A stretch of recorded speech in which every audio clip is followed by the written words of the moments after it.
This meeting is being recorded.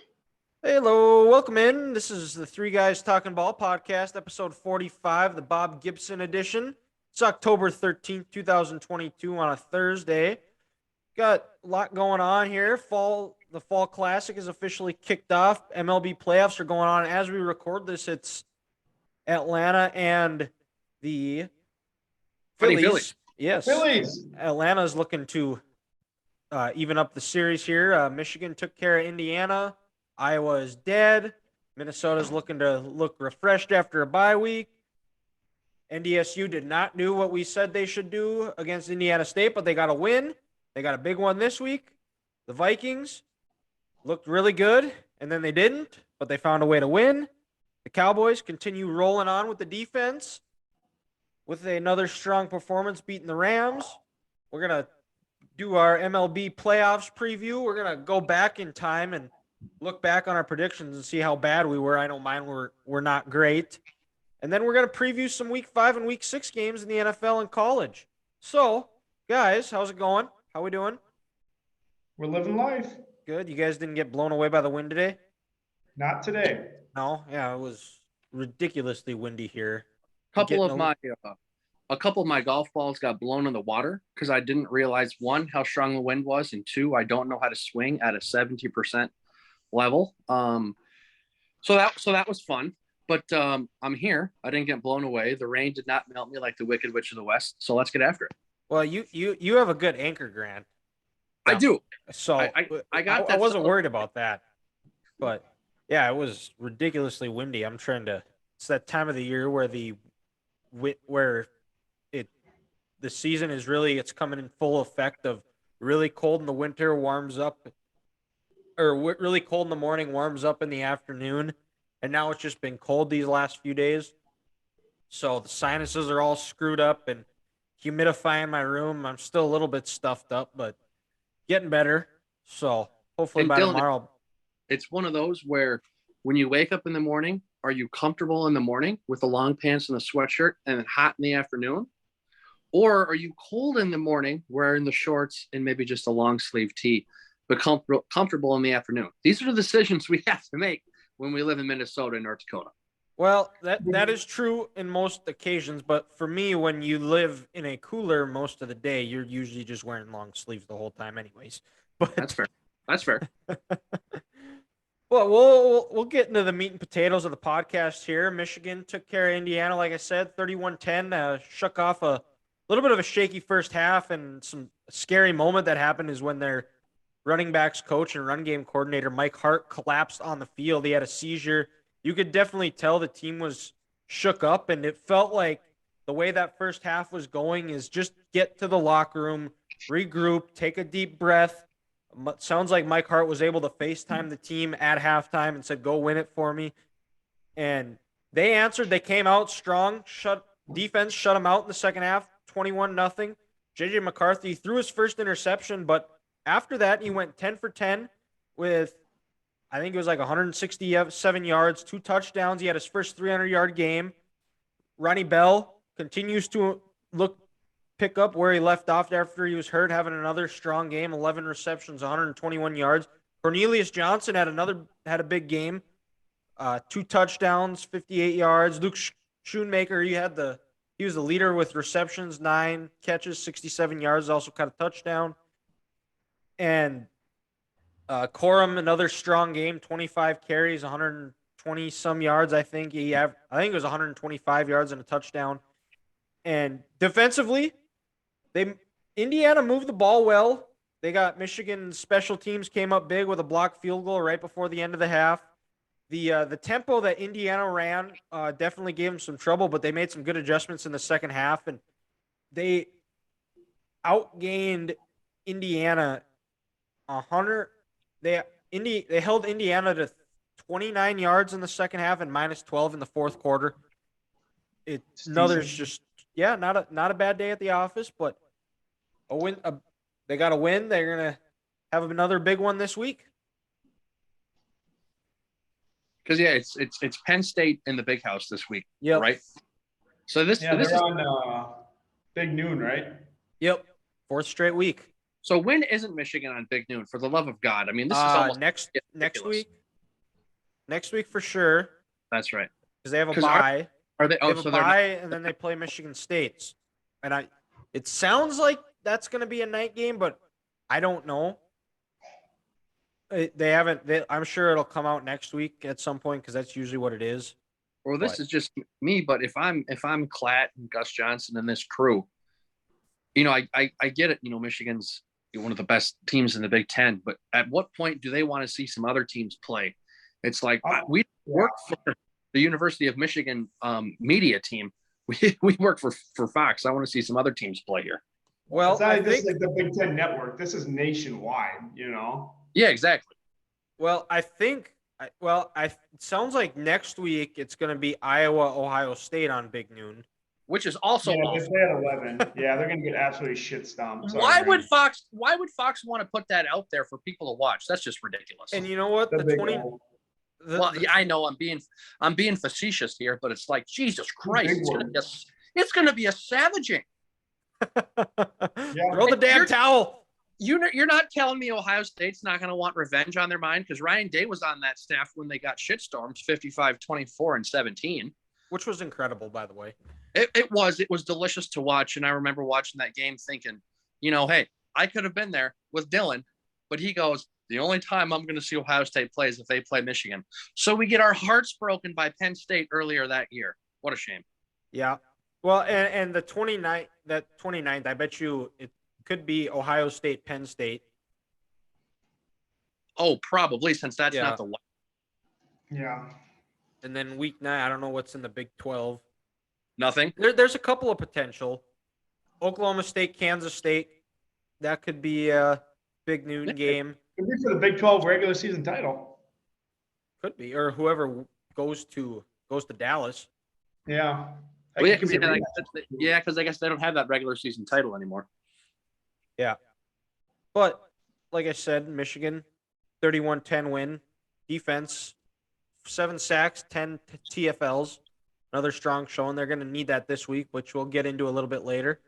We'll go over down to Paradise, where NDSU shook off a sloppy first half against Indiana State, where we talked about they need to bring their own energy, and they didn't. They came out very flat. They were sloppy. 3 turnovers. Indiana State capitalized on all of them. That's basically what kept them in the game. The offense put up 500 yards of offense. I think this was Cam Miller's probably his best game of the year. He was 21 of 27, 210, a touchdown. They completed 10 first downs through the air, which is big. Tamarick Williams, running back behind Lupke, had probably easily had his best game of the year. He carried the load for the Bison, 13 carries, 145 yards, 3 touchdowns, excuse me. Lipke was strong again. He had 14 for 74. He didn't have a touchdown, which broke about an 8 or 9 game streak, I believe, of consecutive games of a touchdown. And then Zach Mathis, a receiver for the Bison, made a big play. 2 big plays. He had a 3rd and 18 that they converted going to him deep down the sideline that extended the drive. And then later on a 3rd down and goal, he scored a touchdown on I believe a screen pass that got him into the end zone, and that put the game up 31-20 late in the 4th. Indiana did go down and score to make it 31-26, but they stopped them on a 2-point conversion. They recovered the onside and ran the clock out. And the big news of this game is I've been hard on them for their tackling. They only missed 5 tackles this game against Indiana State, which is a huge improvement because they've been averaging 11 to 14 every game prior. So, and they're going to need to be tackling this week against South Dakota State. Well, yeah, and also I think Go ahead, Grant. I was going to say, this is the week where you can't come out slow and sluggish and kind of let these teams hang around, because even if the game is in the Fargo Dome, you get that crowd out of it. And if I know that Fargo crowd, people might leave early. They might be disinterested. This is a game where you got to have the fans in the whole time to really be that 12th man and give your defense a shot, because, South Dakota State, they're going to come for blood. This could potentially be could this change like a home field in a playoff if, the 2-3 seed, if you win this game or lose this game? Or do you Whoever think wins they're not this will get home field. Whoever wins this will get home field throughout, I'm sure. And then that's big for the playoff time too, come December, because anytime you could maybe get 3 or 4 home playoff games at the Fargo Dome before you got to go to Frisco, I'm liking my odds there. Yeah, and we'll preview South Dakota State a little bit later.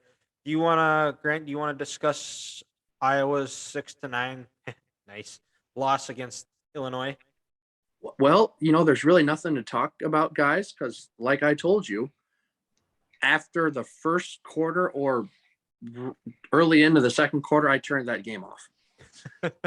I'm just, you only get so many weeks in the year to watch college football, and I'm not going to waste my time watching this junior varsity football team play when I could watch Alabama, Texas A&M. It's so bad. It doesn't look like they practice. I don't want to waste my time watching this crap. Like I said, it's awful. It's been hard to watch all year. When Ethan texted us that first game and said, "I'm not sure Iowa can win 4 games with this offense," I was like, "Huh? Like it can't be this bad. It's not possible. There's no way." It's worse. And even Ethan, like you said, it's worse. It's awful. You see a stat line where it's like Illinois muffs a punt, Iowa goes backwards 4 yards, Illinois gets the ball back, Illinois fumbles, Iowa loses another 30 yards or whatever, and they kick a field goal. It's like, why would I want to waste my time watching this nonsense? And it was honestly not even who wanted to win more. It was more who wanted to lose more, almost. Like that's how bad the game actually was. It had to feel like it. And then when Illinois starting quarterback goes out with a lower leg injury, hockey terms here, not being specific on what body parts, just lower leg injury. God forbid we allow him to know what's wrong. Yeah, we can't do that. Even though everybody has TVs and everybody can see where this player got hurt, we can't say. We can't say it because it'll give an advantage to our next opponent. Okay, give me a break, Brett Bielema in Illinois. But it was just awful. And like I said, I turned it off, and I wanted to watch a real team play football, so that's why I watched Alabama, Texas A&M last weekend. That interception Satrowski or whatever his name is threw at the goal line might have been like absolutely one of the worst interceptions I've ever seen in my life. Like if from what I read, if you switched Petrus and Illinois' backup, it's the same quarterback. Oh yeah, just terrible. Why would I want to watch, like I said, two junior varsity players play football? It's a waste of my time. Wasn't Satrowski the starter for Rutgers like a year or 2 ago? And look how awful he was. Yes. So no, the original starter was at Rutgers. DeVito or whatever his name was.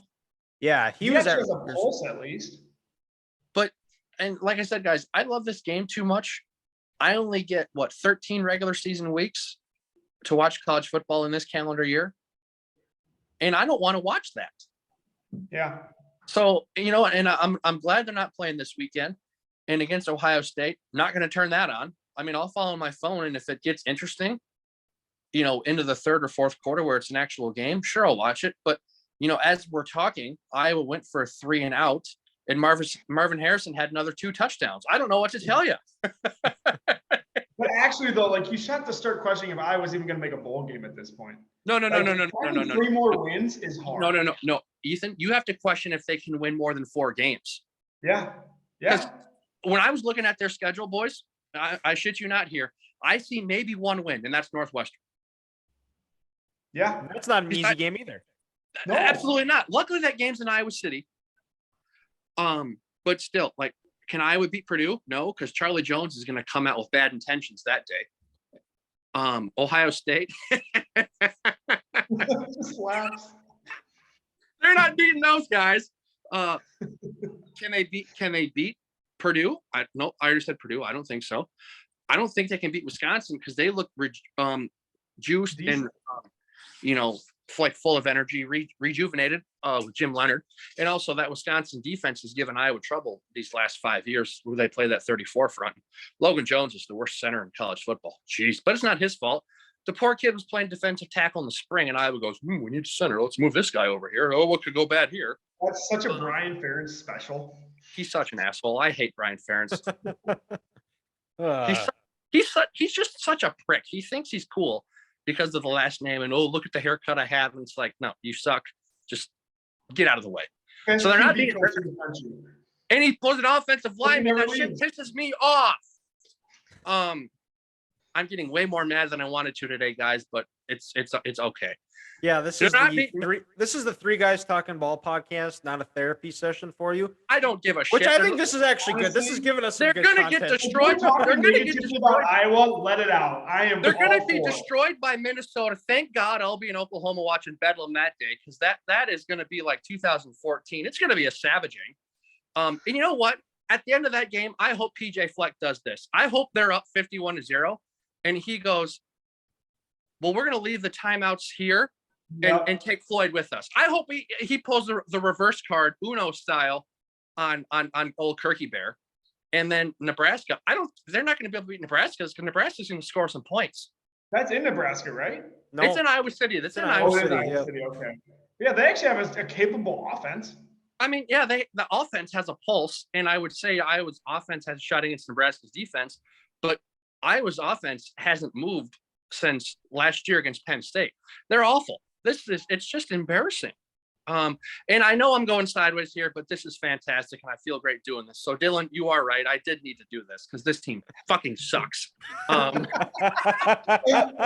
love it. Ever since they beat Penn State last year, they're like 7-8. Don't forget, they were number 2 in the nation at that time. They were so fucking. They were number 2 in the country, and in 6 of those 15 games, they've scored less than 7 points. You're not going to win many games doing that. Oh my God, it's awful. I mean, I don't care if you have like Georgia's defense last year, you ain't win many games. No, Georgia's defense last year with this offense may have gone 8-4.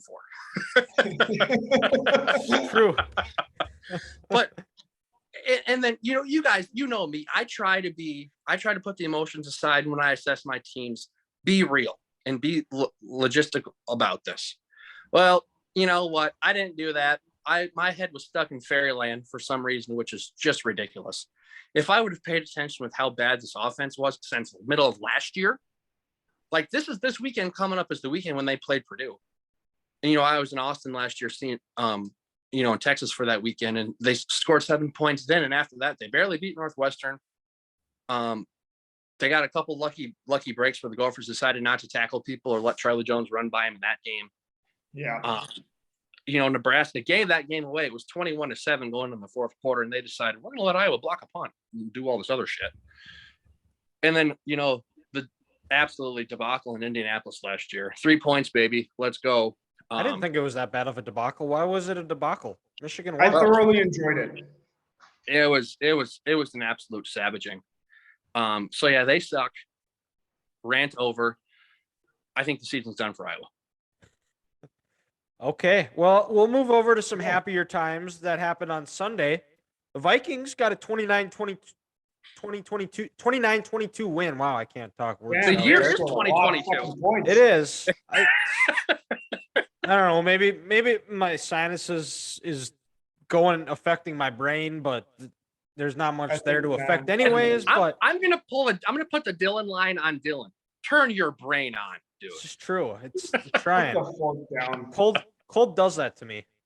Yikes. And the Vikings beat the Bears 29-22. Right away, game seemed like it was going to be a rout. Vikings were going to roll. Justin Fields was going to look like he was playing Alabama in the national title game. Kirk Cousins started 17-17. Dalvin Cook looked rejuvenated. They were rolling. And then they hit that lull, that little bit where the Bears took a lead for a short period of time. The Vikings battled back, were able to take the lead, and they needed a stop. Cam Dantzler just decided, you know what? I did this to you in practice. I'm going to do it to you in the game. Just took the ball from Amir Smith-Marset. Let's continue the Iowa shit talking. 29-22. Yes. Let's continue the Iowa shit talking. Why don't we? We can't win on Saturday. We'll fumble games away on Sunday. Let's have a day, Iowa. Let's go. Yeah. Guys, I'm just saying, Dansby Swanson, my MVP pick, might have just made the catch of the year. Just saying, you're going to want to see it. But I'm not going to lie. Back to that a little bit. I want to compliment him. He is one good-looking dude. I got to give credit where credit is due. Oh, that is a nice catch. That is maybe not play of the year, but still solid. I definitely couldn't do it. Save a series. If you go down 0-2, that's tough. Yeah. But Vikings at the end of the day are 4-1. A win is a win. And you got to be happy with that, Ethan. Yeah, I am. Florio was still shit talking the Vikings on K-Fan today. Paul Allen, you absolutely could tell, had to bite his tongue a little bit. He just Nobody needs to bite their tongue against that. Went on to the next subject, which is totally respectable. But I'm fine with it. Like, I mean, yeah, I wouldn't want to see the Bears score 19 unanswered. They don't have a good offense in the first place. But that's just like a peak Viking thing. You absolutely beat the living shit out of them for pretty much a quarter and 3 quarters probably. And then Mooney makes that like absolutely ridiculous catch to set up the touchdown before the half. They go down, they score another one. Okay, that's football. You get your scripted plays coming back out of halftime. Good to go. Like that happens a lot, but that's where you got to put the foot down. That's where you got to get back in the game. That's where you got to be Kirk. You got to get Dalvin going. You got to get that score to get your back going a little bit. But they responded. That's all you can do. Fourth quarter, they put the game out of reach again. Kirk had the late 17 play like 6.5, 7 minute drive or something to it was like death by 1,000 cuts almost. And didn't they have, was it 5 third down conversions on that drive too? Something like that. It was something stupid. Yeah, it was insane. Incredible. I was playing with white balls at the time, so I didn't see it. Have a day. Yep, with some sticks. But I would have been mad watching it probably. But a win's a win. They're 4-1. They haven't played their best. But like Harrison Smith said, they're still learning the whole playbook in the system. Like these guys are 4-1 with. And you can say, yeah, they beat nobody, all that stuff. But heck, the Chiefs, the best team and arguably the best team in the league, they just struggled with a 1-4 team. It's just the NFL.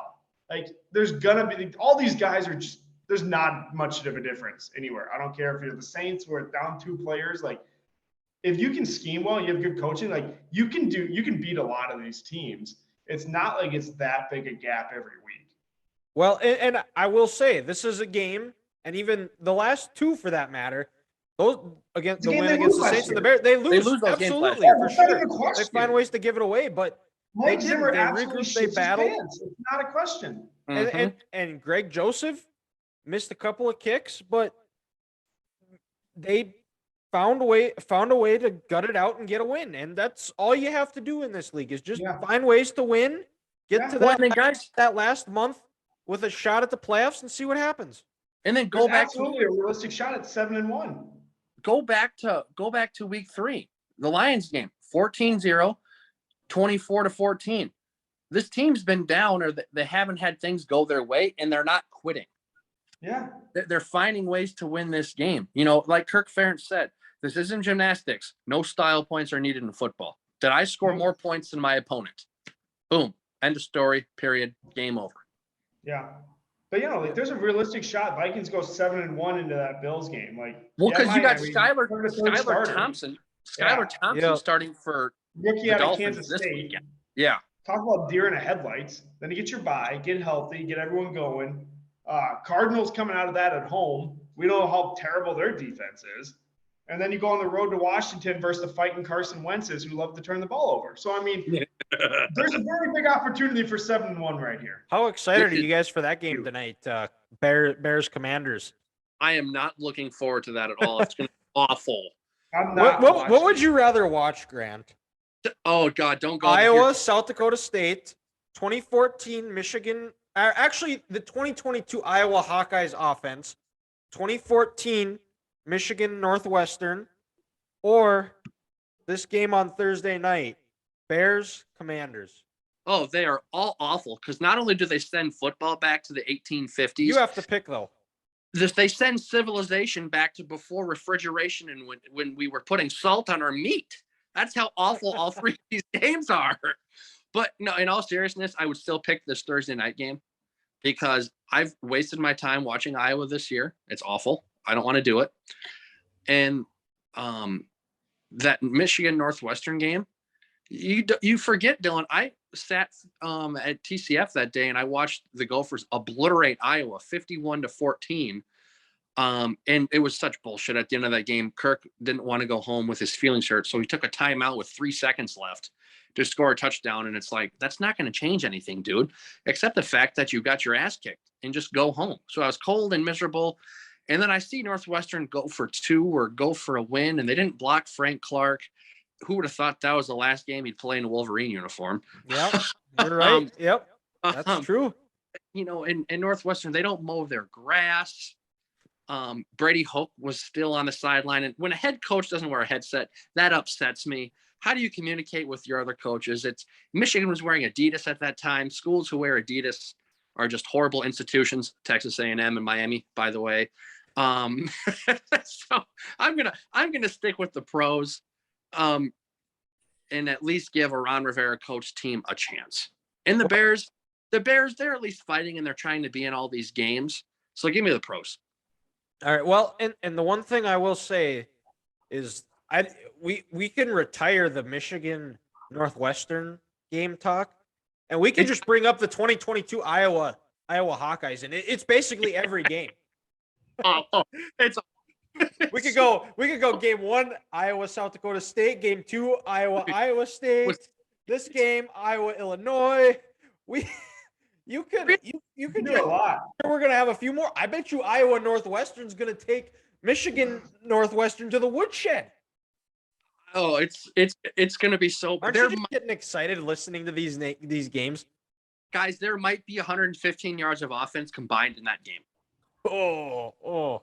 It's going to be awful. It's going to be so bad. But if they lose that game, I'm Gary. I'm going into that locker room. I'm firing Kirk in front of the whole team in the locker room. There you go. We're going to take the tarmac Lane Kiffin to 12.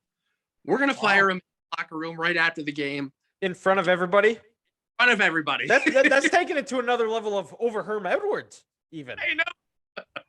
Do you think there's anybody sabotaging? Fired this summer is amazing to me. How Herm Edwards wasn't fired this summer? Yeah.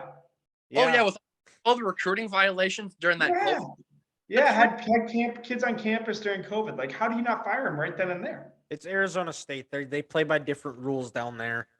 Well, there's just a bunch of hot chicks there. There's not actual class that goes on there. It's just a bunch of hot chicks walking around campus. Well, have you been to their campus? I've never been to the state of Arizona, so no. I've never been to Arizona State. No. It's a hell of an area. I will say that. I've been to where they party down in downtown Scottsdale, and yes, I can confirm. Are you saying Scottsdale is incredible? Plenty of talent down in Tempe. A lot of talent. A lot of prospects. Let's go with that. A lot of females who hate their parents. Yeah, they have lots of daddy issues in Arizona. They have a lot of daddy issues and a lot of daddy's money. Yeah. Well, you know what? Arizona State, they create the most of in this country. Is now it's got to be, the OnlyFans type things. I think Arizona State, that might be where you get your master's degree for that or your doctorate. That could be. Yeah. Wow. Yeah. That is. How did we get on this? This is awesome. I don't know. This is awesome. This is peak us. I guess we'll go up a little bit north where the Cowboys took care of the Rams at SoFi Stadium on Sunday. Cowboys 22, Rams 10. Another dominating performance by the Dallas defense. DeMarcus Lawrence is playing the way he did his first 4 years before he got his contract. Got a scoop and score touchdown. Do you think DeMarcus Lawrence was listening to me? He might have been. I was calling him out all summer. You did it. And it finally worked. It finally worked. They had 5 sacks. They made Matt Stafford uncomfortable all game. Cooper Kupp only really made one play all game. It was a bad matchup where Dallas thought they could go one-on-one versus him and Diggs. And you're sorry, but I like Trevon, but he's not good enough to where he can go, or fast enough to where he can cover Coop one-on-one. Mm-hmm. They adjusted well. And that was really after that, the offense didn't do anything for the Rams. They are broken. They need to fix that offensive line. I think they miss Odell Beckham. They need I OBJ. do. OBJ Allen and Robinson is trash. Yep. And And then without Van Jefferson, it's a great number 3 in the league. yeah, and Robert Woods. Robert Woods, I think, is another one Robert too. Woods. Yep. Because even before they signed OBJ, Robert Woods was having a really good year. And Well, yeah, it was that unfortunate injury. You know, when he tore it. Yeah. You know, he doesn't tear his ACL. They probably don't they don't sign Odell. probably not, no. And for the Cowboys on offense, Rush this was probably the game where he looked the most, probably the game he struggled in the most. He only threw for 102 yards. He had a couple of big third down conversions, though. I can think of. Probably should add a few more, except there was a CeeDee Lamb drop on a 3rd and 5. There was a Gallup drop, but then Gallup redeemed himself on a 3rd and 16. He had a big catch on the sideline that led to a field goal, and then Pollard had a big run. He had 8 carries, 86 yards, and a touchdown. They need to find ways to keep giving him the ball more, because that's where that without Dak, Pollard is the guy that gives them some explosiveness on offense.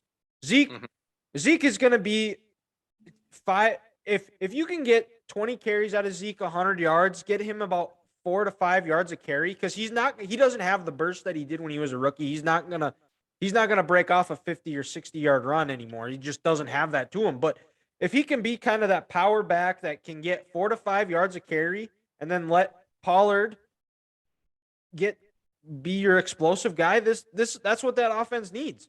A little thunder and lightning combination. Exactly. And they didn't, another key stat, they didn't turn the ball over again, which is huge. Brett Maher made his kicks. I know they missed the first PAT because they're working through a new long snapper who snapped it when the holder wasn't looking, but after that, the special teams looked good. Maher looked good. And I'm getting ready, setting myself up to get hurt again. I can just already feel it. I'm starting to believe. I'm not sure if I like it. I'm happy the Cowboys are 4-1, but they play the Eagles this week, right? Yeah, and yep. And I am the Michael Scott from The Office. I am ready to get hurt again. That's what Dallas does best. Yeah, that's true. That's why I said at the beginning of the year I don't have high expectations for them because, well, and right now Mike McCarthy might be one of the leading candidates for Coach of the Year. I bet you never thought you were going to say that sentence in your life. No. He's not a good coach. No, but they've had good game plans. They're basically and when Dak comes back, this is the offense. This is what they need to do because this is a championship caliber defense. You can win a Super Bowl with this defense as long as you don't turn the ball over. Coach, is that okay? Yeah, I'm fine with it. Okay, that's fine. That's what we're going with. Dan Quinn is the head coach. Yeah. Respect. Yeah. So. But no, Dylan, it's kind of funny. All the shots Stafford was taking, it kind of reminded me of when the Lions played the Vikings, I think like 2015 at TCF at the time. He just got fucked. Got annihilated that whole game. And I was just like, Jared Allen literally just like breathing down his neck the whole game. Yeah. And then on Sunday, how was he standing up afterwards? And when you hear the Rams, this is their 5th different offensive line combination in 5 games. That's just a recipe for disaster. Well, like we talked about what they're missing on the wide receivers. The Rams' biggest miss is Whitworth. They don't have like he is 100% their biggest miss from that last year, and I don't think people realize how freaking important he was last year. Well, and I think just also how much of a he was leader such a glue guy. Yeah, exactly. He kept that locker room together, and he was in the league for 16, 17 years, and the small pieces of advice he could give to these young players on how to improve every single week and just stick to the plan. Seems like they don't have that veteran leader in that locker room right now. Because, you either have it or you don't. Matt Stafford, you've been in the league for 14, 15 years, but, when he left Detroit, nobody was saying, oh, we're losing our glue guy. He's a piece to the locker room. And that's not a shot against him. Can you imagine Stafford behind this O-line in Detroit right now? Oof. You throw for 6,000 yards. Yeah. Insane. low key Super Bowl and all, he's got to be sitting back thinking, really? Now this is the time Detroit figures it out? Not the 13 years that I spent there when I was getting my ribs broken every other week. Like, come on, guys. Yeah. And well, I was that game you referenced at TCF, Grant. I was actually at that game. That's right. Yeah. I forgot about that. That was I've never seen Calvin Johnson in person. One of the most physically impressive people I've ever seen in person play. Just the way he runs routes, the way he would make defensive backs' hips just turn around, just put them in a blender, was incredible. The guy almost looks like he was made in the lab. I think he was. Like there's no way he's one of us. He's not a human being. It's not possible. What the fuck did Georgia Tech tell him to get him to go there? They weren't triple option then. Yeah, that's right. They were just your normal. Yeah. Okay. I was gonna say that seems to be like they must have gave him so much. Because I think he went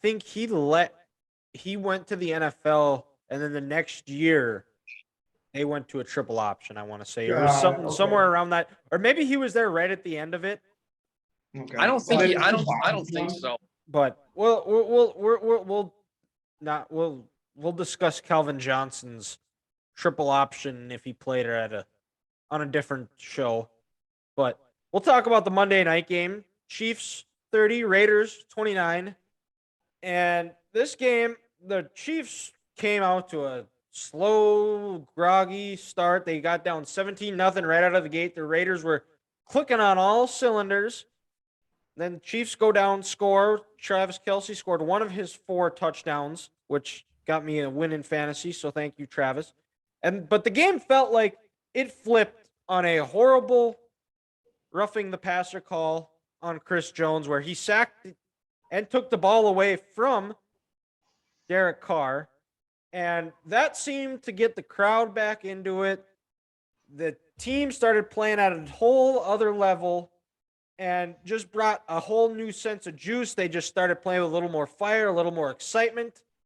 And so, Grant, are you willing to give these officials an apology? Because that changed the game and that fired them up and got them playing well. So I think you, as a Chiefs fan, Grant, you need to give the refs in this game an apology. Absolutely not. Come on. Not a chance. That official should not be allowed to go back to Kansas City ever again, because that was so egregious. How can you rough the passer when you have the ball? He's the offensive player. Yeah, you can't land on him. He did not give him a pillow, a blanket, and a teddy bear and lay him down like he should have. In the words, can we take the dresses off and play football? Whoa, that is very misogynist of you, Grant. We don't allow that on this podcast. Now you're talking. We believe in that. And I'm sick of it.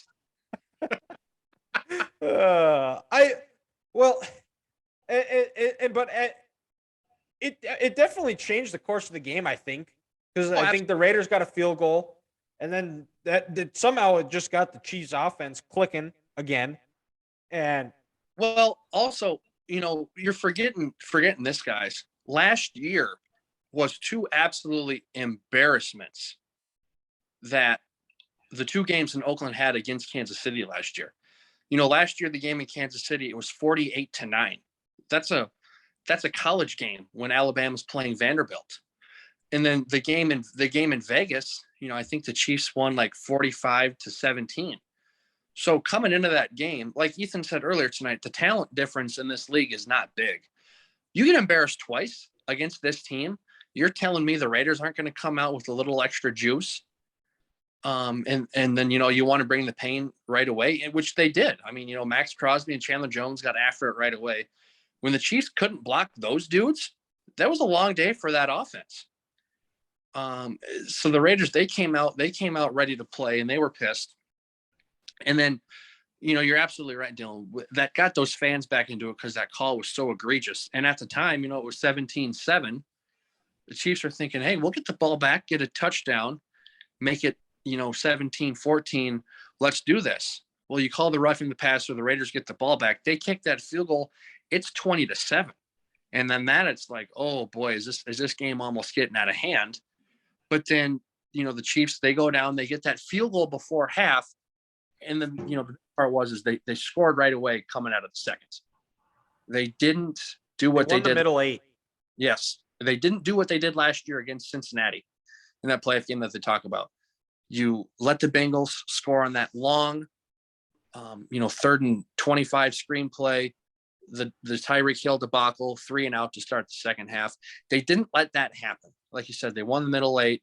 They came out with some juice, and then they protected Patrick. When they were able to slow down Max and Chandler, Patrick had all the time in the world and could figure out this Raiders defense, and then that's when they could just go up and down the field, as they choose. Yeah. Well, and the Raiders, they might be the best 1-4 team in the history of the NFL.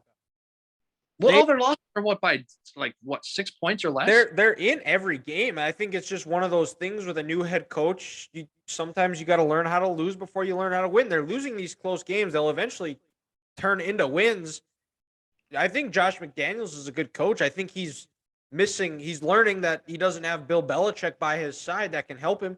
Because and when they scored to make it 30-29, I didn't hate them going for 2 because there was only 3.5 minutes left in the game. And I think Josh's thinking here was, if we don't get it, they're going to go a little bit more conservative, which they aren't as good at as when they are full go. And we could be able to get a stop and get the ball back and have a shot. And that's exactly what happened. It's just the Kansas City pass rush got to Derek Carr, and then they received Adams and Renfro decided to run into each other. Mm-hmm. And they end up losing. And I thought that 4th down play call was horrible. I don't think that's a spot where you can go under center here, especially or at least spread them out, go out of shotgun and let Josh Jacobs get it, who was unstoppable in that game. And that's what I was going to say is you have a 3rd and 1. You've been running the ball all game, and you decide to go away from that with 1:40 to play. That didn't make any sense. And to me, that almost just goes by head coach trying to be too aggressive, saying, hey, we have a receiver who's making $29.3 million a year, or whatever Devontae's making. We got to get him the ball right now and a chance to win this game. Give it to your bell cow of a back. Like you said, because Jacobs was having a night, that interior offensive line was moving people. You're telling me you can't get a yard in 2 plays when Frank Clark left the game at half with an illness. And then one of the other starting defensive tackles, he left the game with a hamstring injury. So the Chiefs defensive line was down 2 starters. You're telling me you can't power to get 3 feet on 2 plays? I mean, come on, Josh. Just keep it back to the basics and do what you've been doing well all night, getting that shotgun formation and just having Josh run right up the middle. Yeah. And it was, I think the Raiders, they're going to find a way to make it back into this chase, because the West is not the Chiefs. And we all said it on this podcast, the Chiefs are going to run away with this division.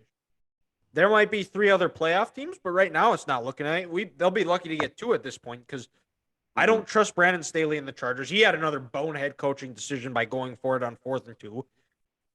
And then the Broncos, Nathaniel can't hack at his coaching. Russell Wilson is hurt, and he looks like a shell of himself.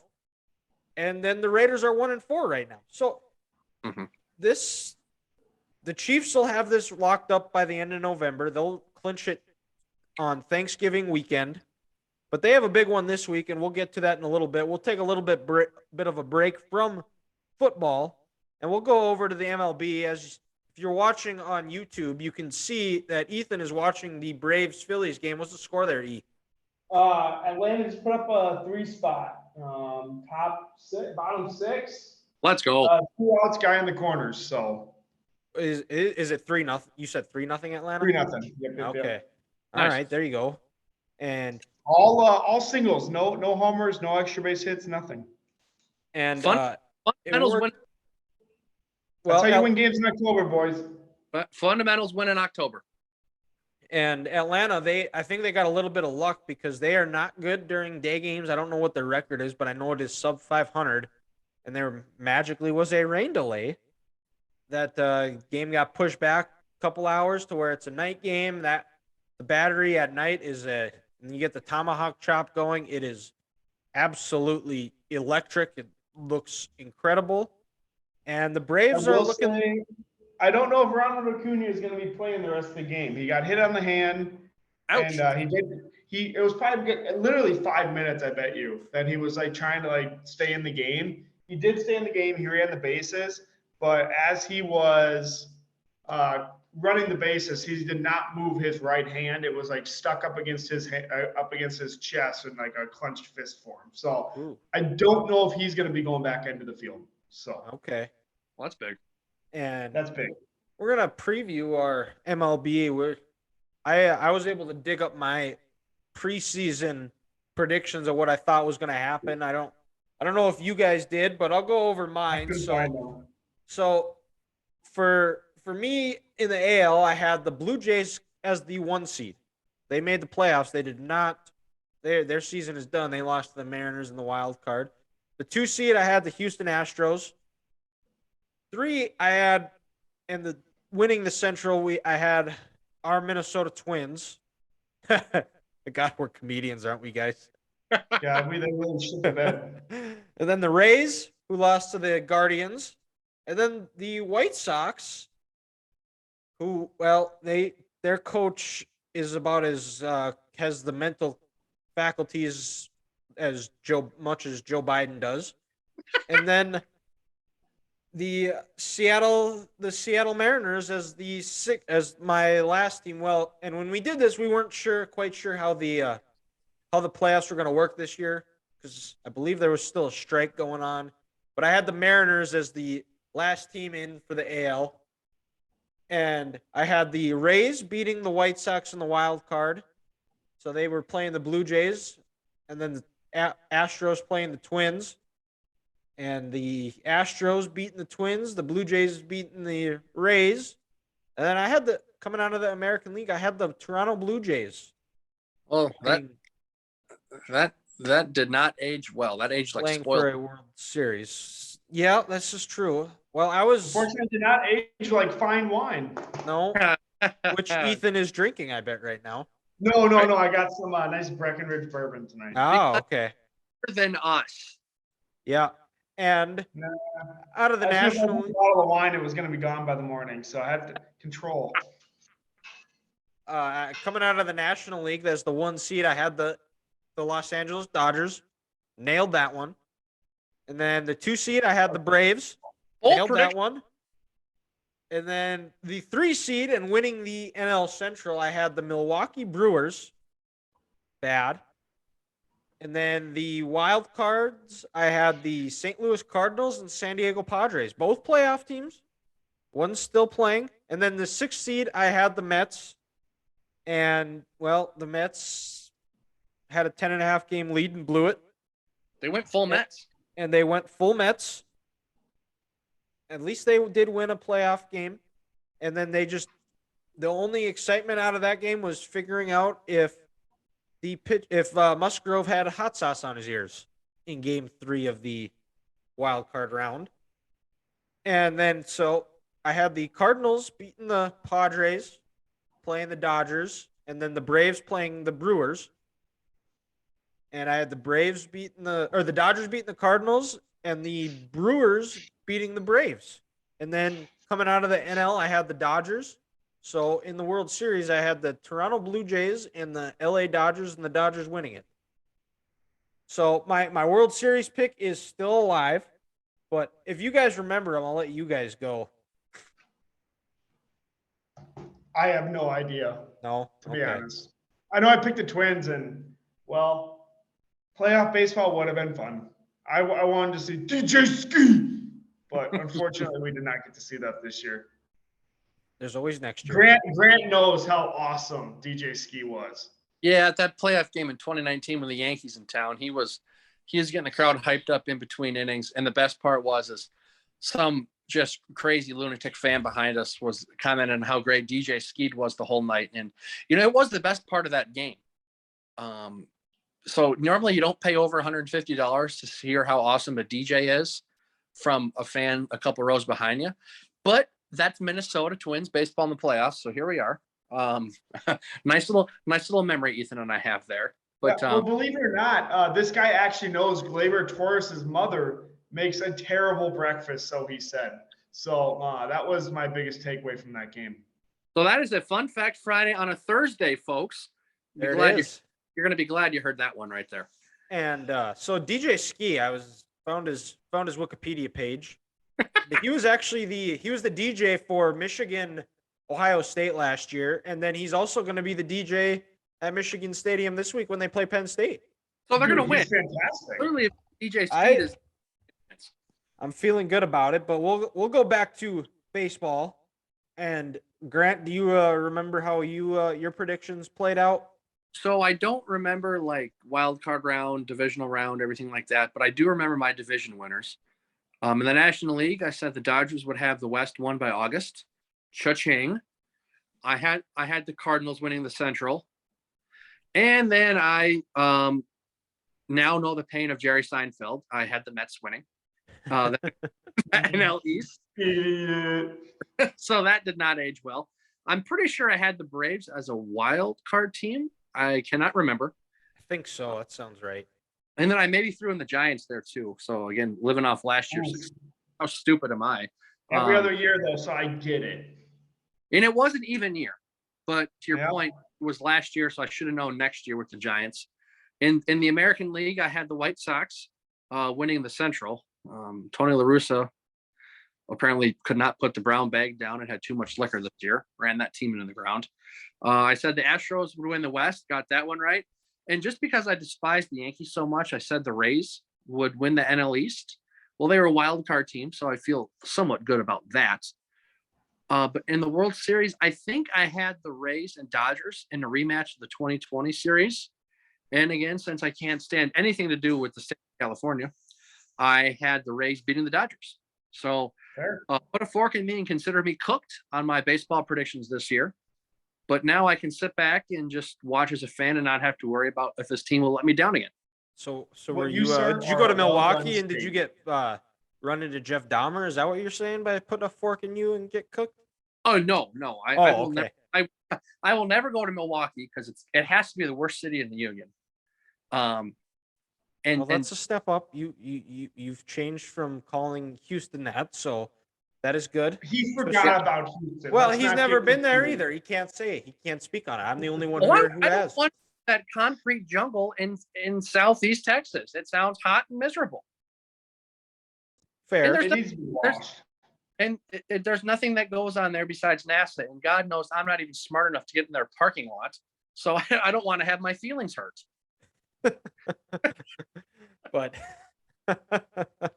we'll go with our predictions right now, and we just have, now that the final 8 are set, we'll go through the wild card or the divisional round, the championship series, and our World Series predictions. So we'll start, since the National League is playing as we record this, the Braves and Phillies.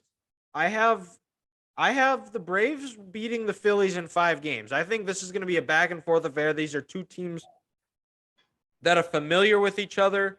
It's going to be a war. It's going to be a battle. I don't know what their head-to-head record was this year. I think it was Braves 11, Phillies 8. Okay, so it was a pretty evenly matched series. I expect the Braves to tie it up today and then go back 1-1, and it's the best of 3 at that point. I think in the end, the Braves just have a little bit better roster. I trust their bullpen a little bit more than the Phillies. And then we'll to the other divisional series is Dodgers Padres. And this one is 2-2 right now in the top of the 3rd. Looks like according to the ESPN app, the Padres have runners on 2nd and 3rd right now, and with only 1 out. So we'll see what happens there. And I think the Dodgers, I think they gentlemen sweep the Padres. I think the Padres do get 1 game. The Dodgers have just owned the Padres throughout this year head-to-head record is the Dodgers a lot, Padres not a lot. But I do think the Padres that one was Dodgers 14, Padres 5. Yeah, exactly. Mm-hmm.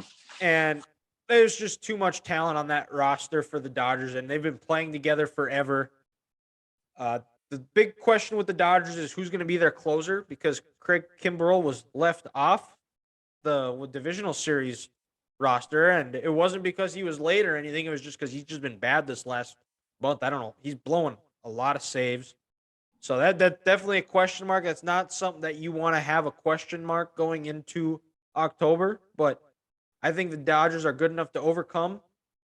And then in the AL divisional series, Astros Mariners, Astros are coming off a walk-off 3-run homer to go up 1-0. Game 2 is Thursday. I also have this game going 5. I think Astros win 3-2. I think going to Seattle, I think that stadium, T-Mobile Park, is going to be absolutely electric. That place is going to be rocking. They haven't had a playoff game in 22 years, and they've been waiting for playoff baseball. I think that's going to propel them, and I think it's going to come down to Game 5 at Minute Maid Park, and I think the Astros just have a little bit more experience, a little bit more talent, and the moment won't be too big for them. I think the Astros get it done and advance to the ALCS. And then in the other divisional round, I have the Yankees 3, Guardians 2. I think the Yankees have been struggling as of late. They still haven't looked overly special so far this last month. I think this last month they've been just more so their biggest plan of attack has been trying to get Aaron Judge's 62nd home run, which he did. But this Guardians team, we did not expect to be where they were. Terry Francona is the manager of the year. And I think the Yankees in the end will just have a little bit too much talent. So we're going to get a rematch of the 2019 ALCS, Astros, Yankees, and then a rematch of the 2020 and 2021 NLCS, Dodgers, Braves. And coming out of the National League, I like the Dodgers. I think the Braves, this is going to be similar to what the Dodgers were last year, where they were down 10.5 games in June. They come battle all the way back. They've been playing win or go home for 3 to 4 months now, and I think that's going to finally wear on them when they're going to face a team that has more talent than them. And Freddie Freeman playing his old team. I think the Dodgers find a way to get it done in 6, and they advance to their second World Series in 3 years. And I have them playing the Astros. Similarly, it is beating the Yankees 4-2. And I like a rematch of the 2017 World Series and winning it. I think the Dodgers get revenge. I think I picked them to win it at the start of the year. I think they find a way to win it again this year in 6 games, 4-2. And I have the Dodgers as your World Series champion, much to the dismay of Grant. Yeah, I mean, I don't hate the Dodgers, but I don't like them. I just don't like anything to do with California. Fair. I mean, you say I'm from California. Fair statement. Just don't talk to me. I will say this. I will give some props to the San Francisco 49ers. I like that organization. I like Kyle Shanahan. I like their players. So that's the one thing from that state I can find. But everything else was just mush. All right, that's fair. All right, I'll go. So, fun fact about the Braves-Phillies. This is only the second time they've ever met in the playoffs, which is kind of hard to believe because they're both pretty good franchises. They made the playoffs multiple times. And I know there was that rule for the longest time where you couldn't play a divisional opponent in the divisional round, all that BS, whatever it was. But yeah, only the second time they've ever played. But I have the Braves in 4. I think they're going to go boom, boom, boom, knock the Phillies out. Phillies gave them their best shot last night. Scraped by just a diving catch by a very not super athletic Nick Castellanos. So, props to him. Good job. But I'll take the Braves. I'll take the Braves in 4. I agree with Dylan on the Dodgers. Clean sweep. Padres are decent, but I feel like they're all show. Like I don't know. They're just not like a great team. I don't know. Just something feels off about them every single year, where they have like all the talent in the world, but something is just there's just always one little thing or something that just screws them in the end. I don't know what it is.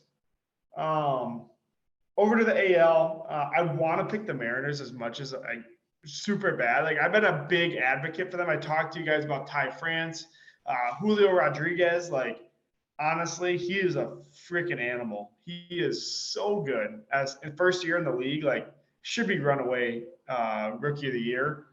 But I'll take the Astros in 4. I think the Mariners get 1 out in Seattle. Give those crowd a little something to cheer about. But I will take the Astros in 4. And here's my shocker. I'm actually taking the Guardians in 4. Whoa. Let's go. Yeah. Let me rephrase. I'm taking the Indians in 4. They are the Indians. They always will be. Oh, they're the best. That's how it goes. But their pitching is unbelievable. Like they barely beat the Guardians with Garrett Cole. I don't know if the Yankees pitching can hold up against the rest of them. Jose Ramirez didn't do anything the first game. They're going to come back. They're going to score runs. Like this offense actually for the Guardians has gotten a lot better throughout the season. That's probably the biggest part why they actually won the division by over double digits. Like that was not a thing 3/4 of the way through the year. So I'll take them in 4. I think they win tomorrow, go home, knock them out. Because the Yankees they're only 3 games over 500 on the road all year. So they struggle on the road. Big advantage Guardians there. And then back to the NL. I'll take the Braves over the Dodgers. I'm on the Braves bandwagon. I bought a shirt last year for their World Series title. I'm all in. You know, at this point, why not? I'm on the Dansby Swanson train. Strider, hopefully he can come back healthy here. He might start game 3. I think on Friday, I think is game 3 for them. Friday or Saturday. I don't know which one. It'd be Friday. But it'd be Friday. Okay, that's what I thought. So he might pitch game 3. Otherwise, it's probably going to be Charlie Morton. But I don't know. I don't like the Dodgers. I like the Braves. I'll say it. That's really the only logical reasoning because looking at the roster, it's 100% Dodgers. But the Dodgers bullpen always fucks them. It does every single year. Mm-hmm. Every October. Yeah, it's just how it goes. I mean, history repeats itself. Am I right? Hey, look at us Vikings and Twins fans. We get fucked. So, I mean, you know what? Why not let the Dodgers get fucked again? They won their one World Series. You know, congratulations. You spent $7,000 billion. Like, you bought a World Series. Good for you. But then I'm taking the Astros over the Guardians. I think this goes 7. I think this is a really close series, but the Astros just have too much offensively. They're the best offensive team in baseball. I think they're even honestly better than the Dodgers. 1 through 9, they are absolutely insane. And then in the World Series, we're going back to back. We're going Braves over Astros in 6. Ooh. Well, like you said, Ethan, you're on the Red Braves bandwagon. You can't not. I'm not turning around now. Yeah, you can't run away from them now. No. We're all in, you know. I'll buy another damn shirt. See if I care. You know that would be. Did they go yard? No, they did not. At the base of the wall. That's unfortunate. But no, I'm kind of agreeing with you, Ethan, here on the Dodgers. Just it's gonna be a clean sweep. You know, the Padres. It looks cool on paper, but again, they can never put it together when they need to. And, you know, their team might be the Padres, but their daddy is the Los Angeles Dodgers. And they're gonna make quick work of them. They're gonna get this done in 3 games. And the Dodgers are gonna get ready to go back to the NLCS against the Atlanta Braves. Like I think the Phillies they got their best shot. And I don't think Fried's if he pitches again in this series, he's not gonna have another outing like he did yesterday. Where, you know, they run him in was it the top of the 3rd or the top of the 4th? Yeah, it's like 3 1/3 or so. 3 yeah, something like that. That's not going to happen again. You know, I think the Braves win this series in 4. They gave their best shot. But you know what? Once things kind of calm down and we get back to baseball, the Braves are going to take care of business. And then, as you said that, Grant, in the top half of the 3rd, the Padres took the lead, but it is a tie game as Trey Turner just took it to left field. to tie it up at 3-3 Shocking. now. They So blew it again Boom. already. Boom. There you go. So the Dodgers just made my point right there. And in the American League, I want to agree with Ethan so bad. I want I think to, we all do. but I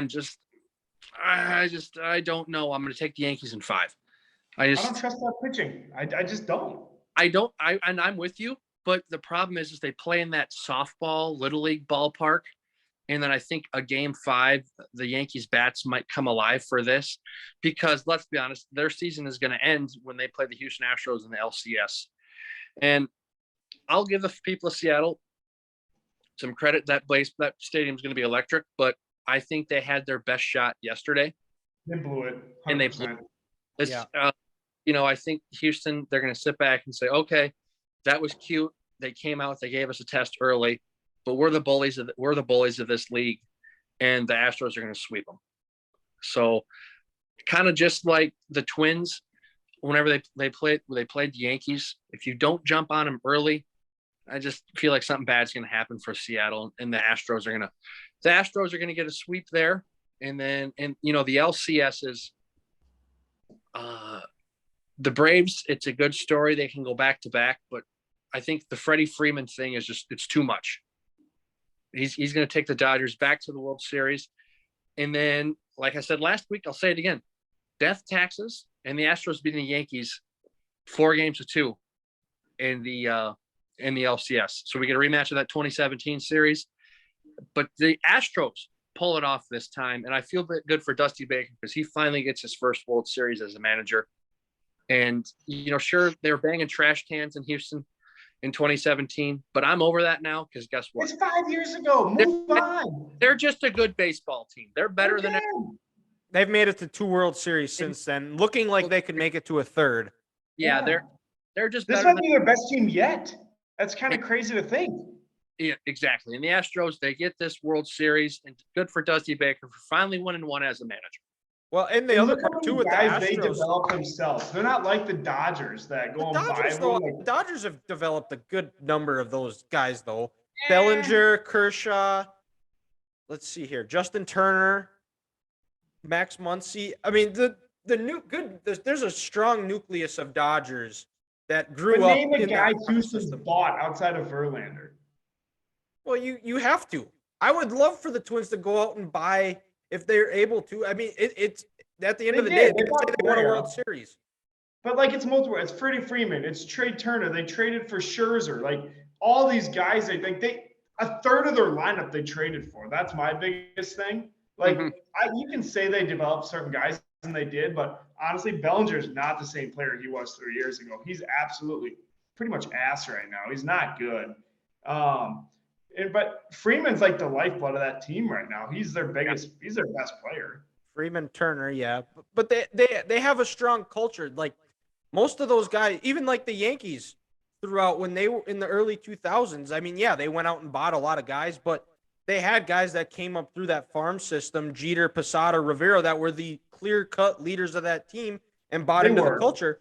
And that I think if you have that, I think you can bring in these stars and it's not going to be a problem because you'll get those guys to put their ego to the side and play for the betterment of the team, which the Dodgers, they've won 9 out of 10 NL West. They've been to 3 World Series. They've won one of them. And as we sit here as Twins fans who haven't won a playoff game since 2004. Yeah. Correa resigns, though. I'm just calling it now. Wouldn't be shocked. I wouldn't be. I think it's possible. He wants to stay. So we'll go back to football talk here. Michigan plays Penn State, the big noon kickoff game of the week. Michigan's a 7-point favorite. I think the big thing for Michigan is they need to find a way to handle Penn State's tempo. They have struggled with that a little bit. They struggled with Indiana in the first half. They got to find a way to make Penn State's offense one-dimensional, make this a passing game for Sean Clifford, shut down Nick Singleton, and offensively, they just got to keep playing the way they play. I think the big thing is Penn State's D tackle, who is a stud. He got hurt at the end last year. I can't think of the guy's name at the moment, but if they find a way to shut him down early, and the offense is able to put up some points, consistently move the ball. And this is historically a game Michigan has found usually wins, a ranked matchup in the big house where they just seem more prepared. It is a maize out this game, so everyone's going to be wearing maize, which is going to be cool to see. It's always, yep. And JJ McCarthy, just keep making plays, keep moving the sticks, take the shots. I'd like to see him hit a deep ball one of these times. And I think Michigan wins this game. I don't know by how much, but I think his just going off record and what I think from previous teams is I think Michigan finds a way to win this game. James Franklin has yet to win a game against the top 10 team on the road. And I know they won in 2020 at Michigan Stadium, but that was COVID. The COVID year does not count. Cade McNamara got hurt.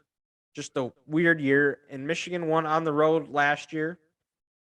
I think Michigan does everything that I talked about where they're going to stack the box, shut down Nick Singleton, make Sean Clifford beat you. And I don't think he can. And in the end, this game will probably come down to quarterback play, and I trust J.J. McCarthy more than I trust Sean Clifford. Fair. So if 2020 doesn't count, Dylan, does that mean the Dodgers World Series doesn't count if we're playing by the same rules? No, because there were fans in the stands there.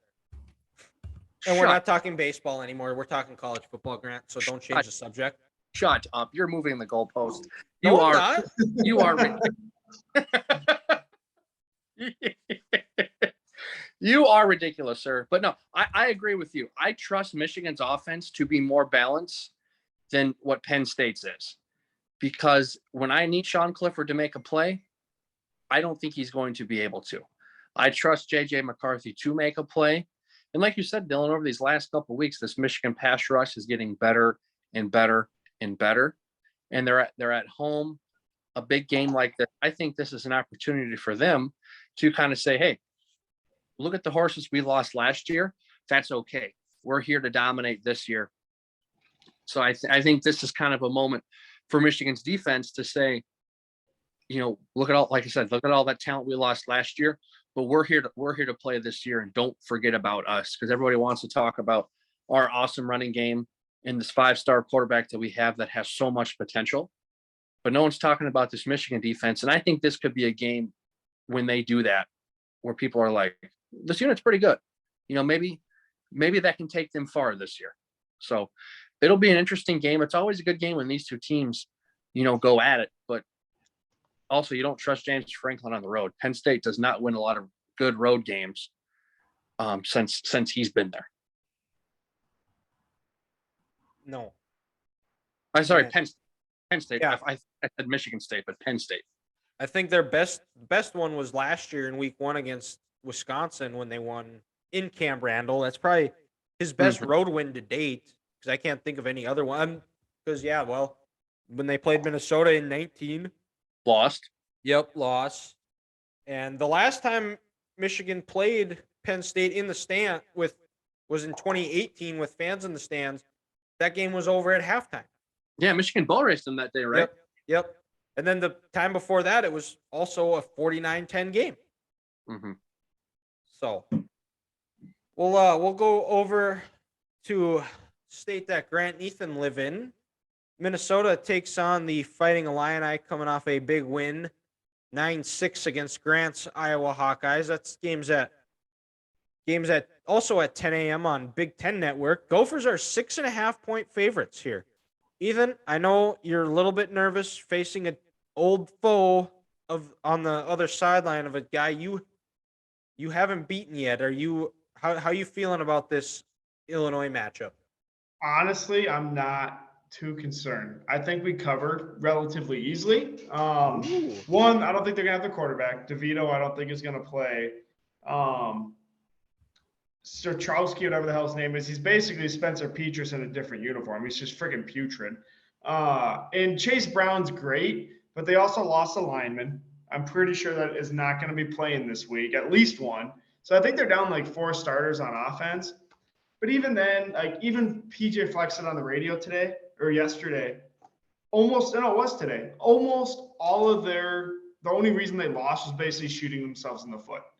Missing holes, the running backs missing holes. Like he even said himself, the line didn't play bad. They opened holes. The lineman just blatantly, or the running backs just blatantly missed them. You have a touchdown go off your face mask for an interception out of a wide open receiver.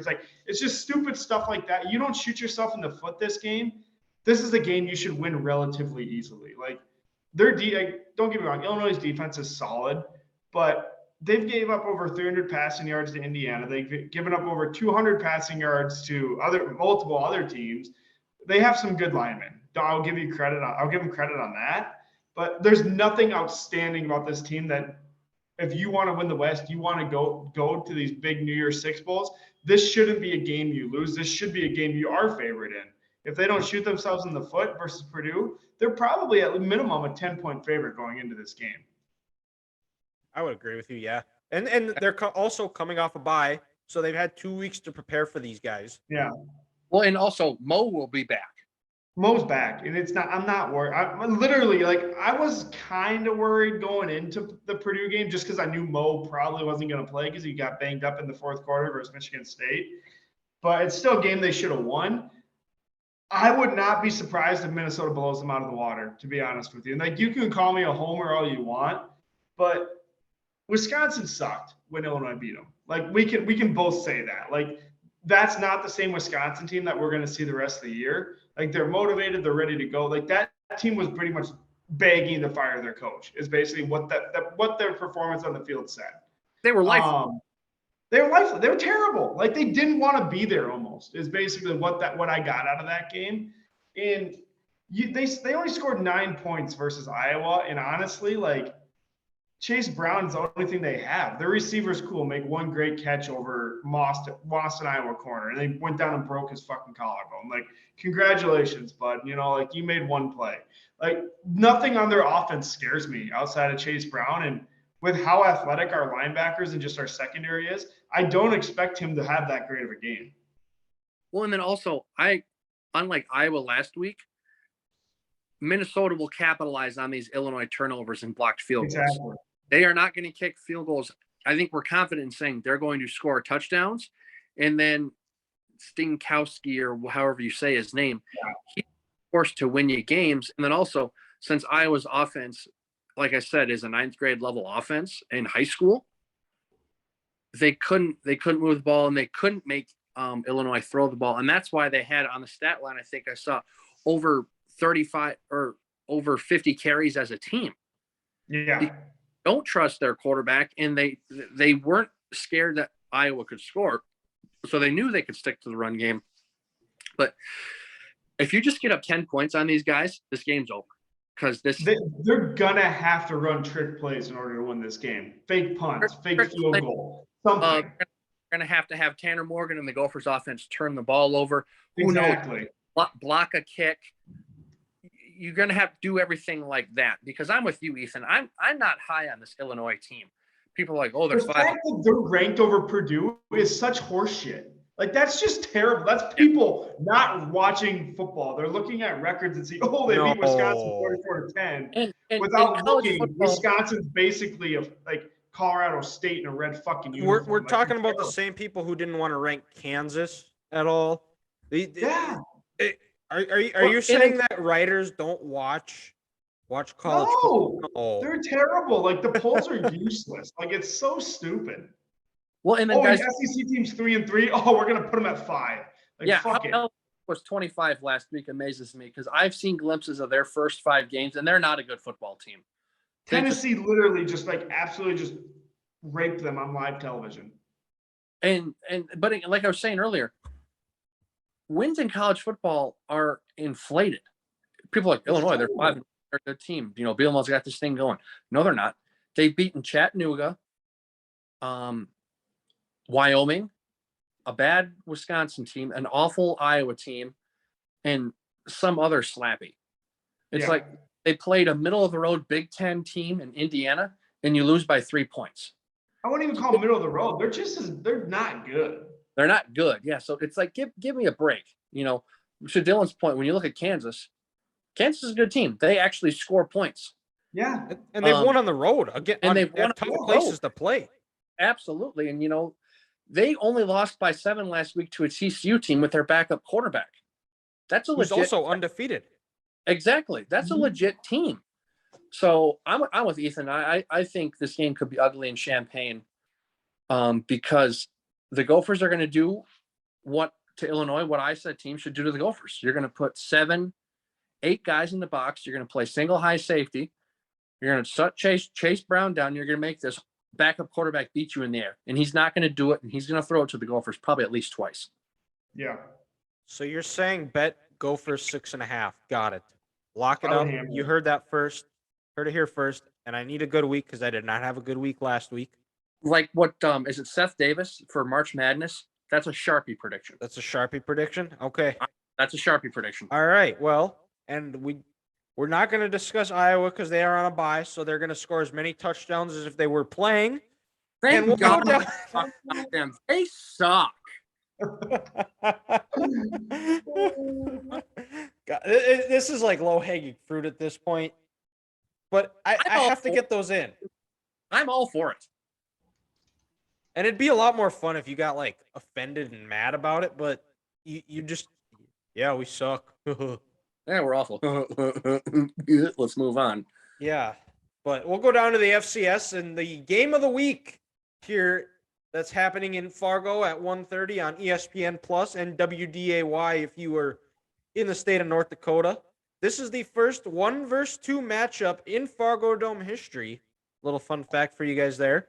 Is that another Fact Friday on a Thursday? We're rolling. There it tonight. is. There it 3 is. of them. Yeah, Let's go. that's why people tune in is they want those fun fact Fridays on a Thursday. And we what do we have? 2, 3 of them right now? So I'm counting 3 of them. 3. So NDSU, this is going to be their toughest test. They need to build off their tackling from last week. If they only missed 5 tackles against these guys, I will be very happy. I think looking on paper, this is a bad matchup for NDSU, similar to what Arizona was. I think South Dakota State is strong in spots where NDSU isn't. Down in the trenches and linebacker depth, they just aren't what you're typically used to seeing of a Bison team. And I think I think maybe last week NDSU was looking ahead to this week. I expect them to be fully ready, fully prepared. This is going to be a knockdown, drag-out war. NDSU is a 3.5-point favorite, which I'm not sure how people got to that. I think maybe it's just because NDSU is at home. They've lost the last 2 Dakota marker games. It's got to Maybe be it is. Fargo Dome lust in the air. And the game is sold out. The student section is sold out. So NDSU needs it to be Georgia Southern loud or South Dakota State loud in the playoff game when there was a very hungover kid hosting officials and there was a touchdown scored right in front of him and he's jumping up and down, going crazy. Oh, would that be you, sir? That might have been me, yeah.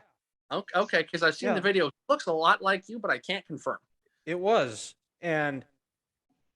But NDSU, they have to find a way. They have to keep Isaiah Davis under 100 yards rushing, who's an absolute stud. He was a unit last year with Pierre Strong.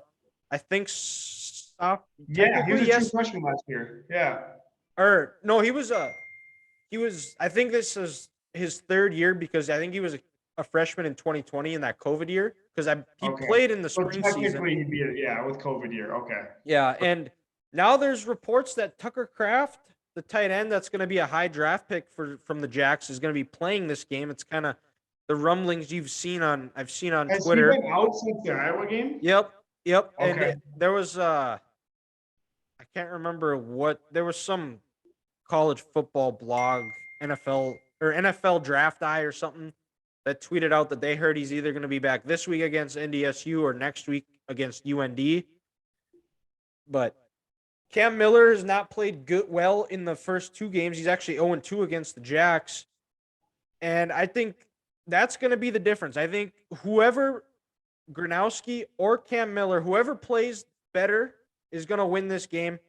NDSU cannot turn the ball over. They got to protect the rock.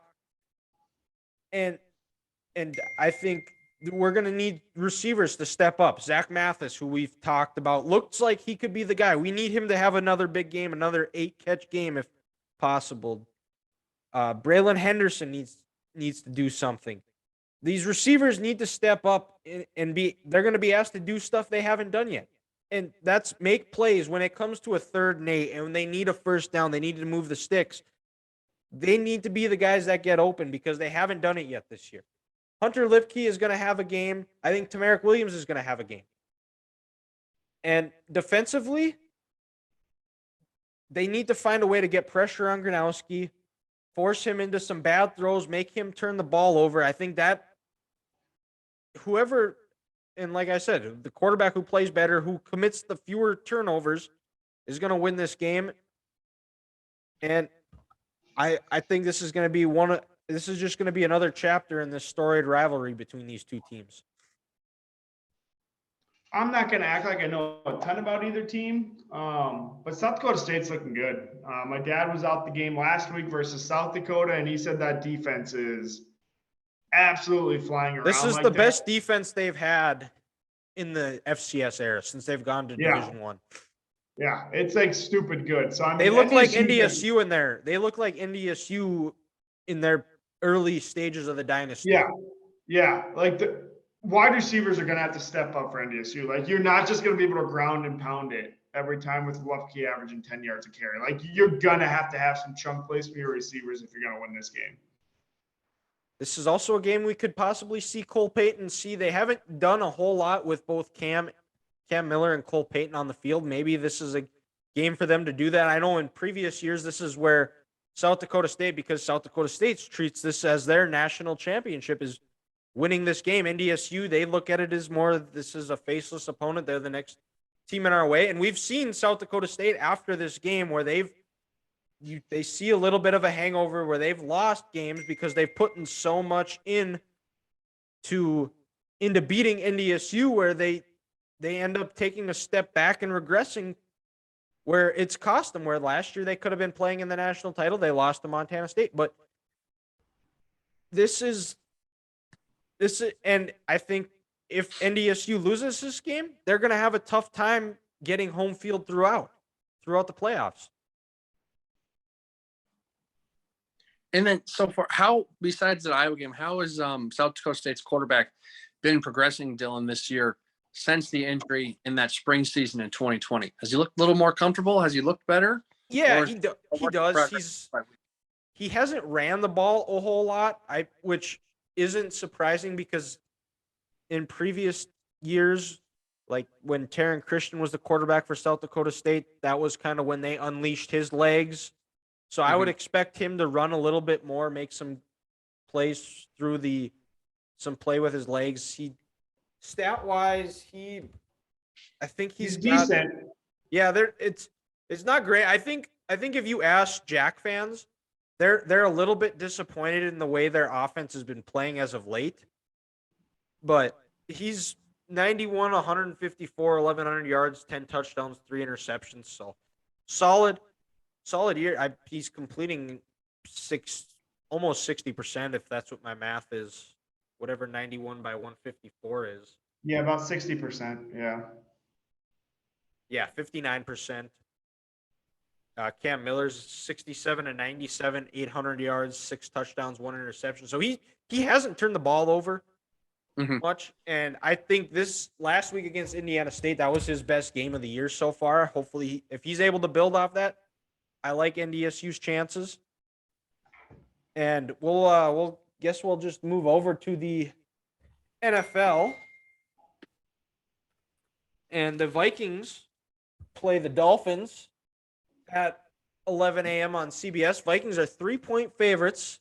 That's going to be a hot one down in Miami.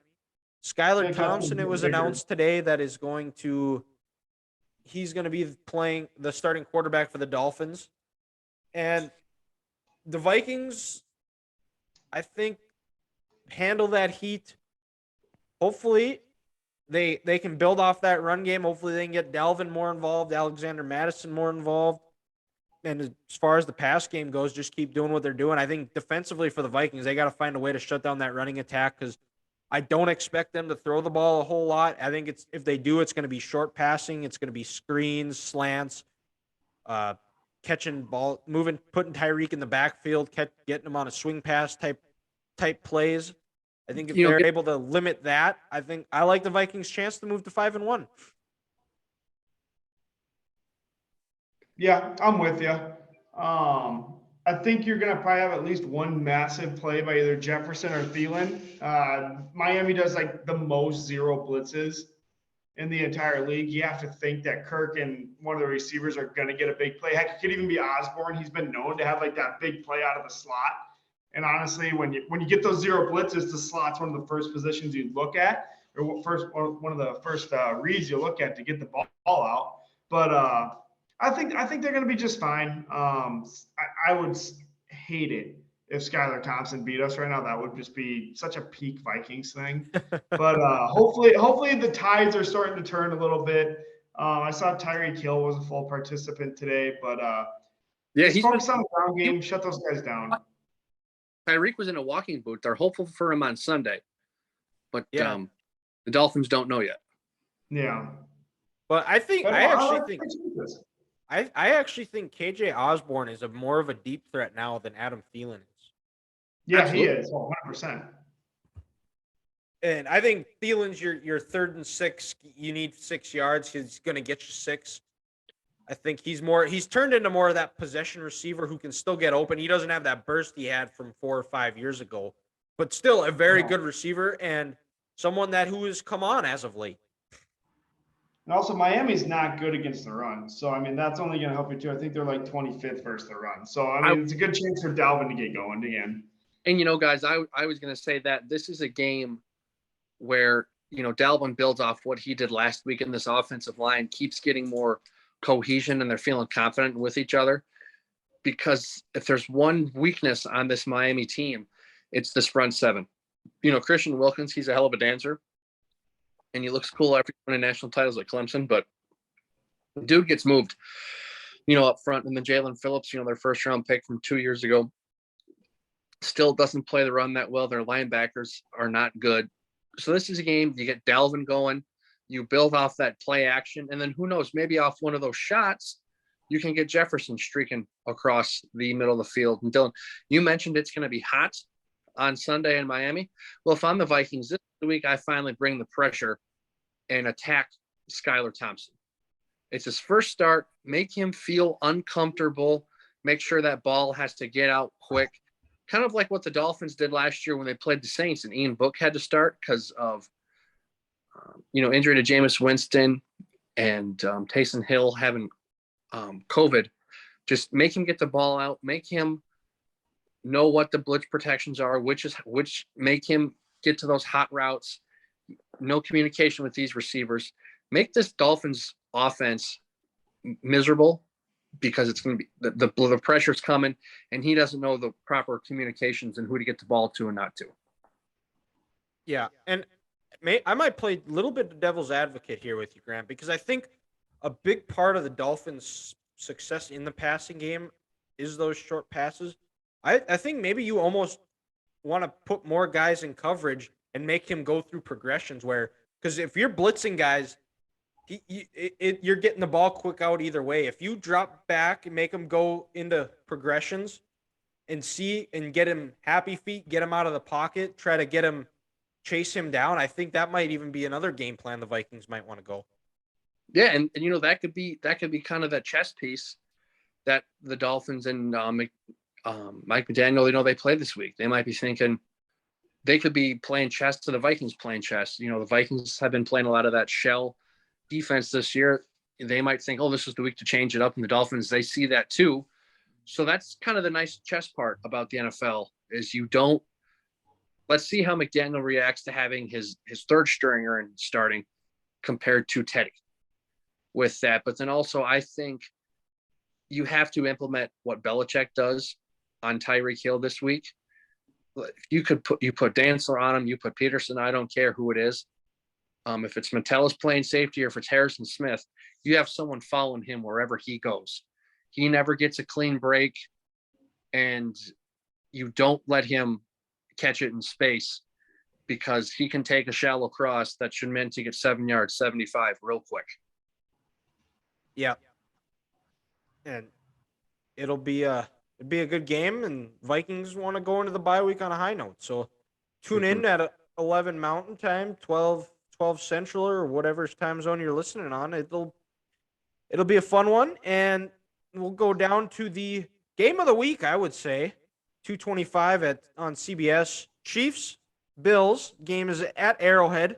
The Bills are 3-point favorites, 3-point road favorites in this game. They're going back to a little bit of the scene of the crime where they lost in the divisional round last year in what was a fantastic game, one of the best games we've ever watched. I talked to Grant after. I thought if he was as close to a heart attack as he's ever had one. He finally was able to breathe. He didn't breathe for the last 20 minutes of the game. It was awful. This game is probably a game that could determine home field for the AFC. Oh, without question. Because, you look at the AFC right now, and I'm pretty confident when I say this is just the class of that conference. The Ravens, they're going to have something to say about this in the AFC South. Vrabel is still down there coaching those Titans, so they might, be a thorn in someone's side come December. But, as of right now, with the sample size we have, it's Chiefs and Bills and everyone else. And this is going to be an explosive game. It's going to be a nerve-wracking game. Emotions are going to be high. It's going to be a lot of fun to watch. And like what Josh Allen said today, this is going to be football at its purest form. In Arrowhead Stadium, these fans are going to be rocking. They're going to be crazy. But, the Bills, deep down inside, they're going to love it. Because let's not forget what they did last year. Week 5 against this Chiefs team. They win Arrowhead, and they beat that ass. And then people thought that's when the tides returned in the AFC last year when the Bills won in Kansas City. So the Bills, they're not going to be afraid. The Chiefs, and they shouldn't be, because it's going to be two heavyweights going back and forth, and I can't wait for it. Yeah, I think they got their Chiefs pass rush has to get pressure on Josh Allen, make him get that ball out quick, and the Bills, I think they need to find a way to run the ball. Chiefs have to find a way to stop it because the Bills' run game is still, I think, a little bit suspect. The pass rush is much improved with the Von Miller signing. And if they're able to get pressure on Pat Mahomes and make him run for his life, that's where he's showing his kind of biggest deficiencies, is when he's good at getting the ball out, but I think sometimes he holds the ball too long and then he sees guys late and either incompletion, interception. And this is just going to be a dogfight and probably a preview of the AFC Championship game. And if the Bills win, it's going to be at, I believe it's Bills Stadium now, or New Era Field. We'll just call it Orchard Park. Orchard Park, yes. Mm-hmm. And then Chiefs win. Well, we'll probably get a rematch there in February.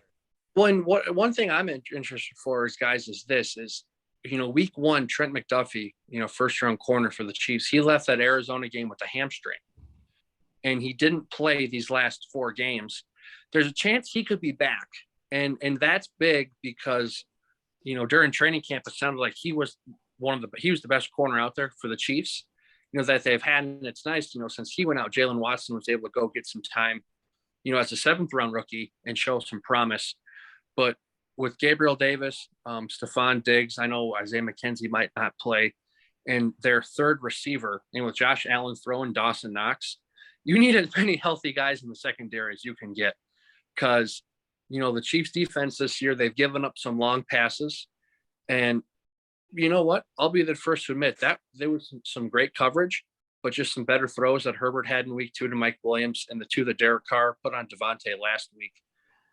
That they were just beautiful balls. But if the Chiefs having that player back in the secondary is big, and then also, hopefully Frank Clark can return from this illness and he can play, Chris Jones can play, because it's going to take an all defensive effort to beat this Bills team. And your point, Dylan, the Von Miller signing, that's why the Bills signed Von, because you go back to the 2020 and 2021 games, minus the week 5 game last year, the Bills could not stop the run when the Chiefs chose to run, and they could not get to Patrick, and he had all day.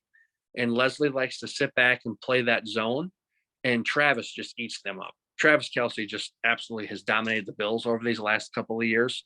So if Von can't get home, that's going to be the one thing that's killed the Bills over these last couple of years. And this is going to be a game why they hopefully afterwards, the Bills fans, they say, this is why we saw Von. This is why we signed Von.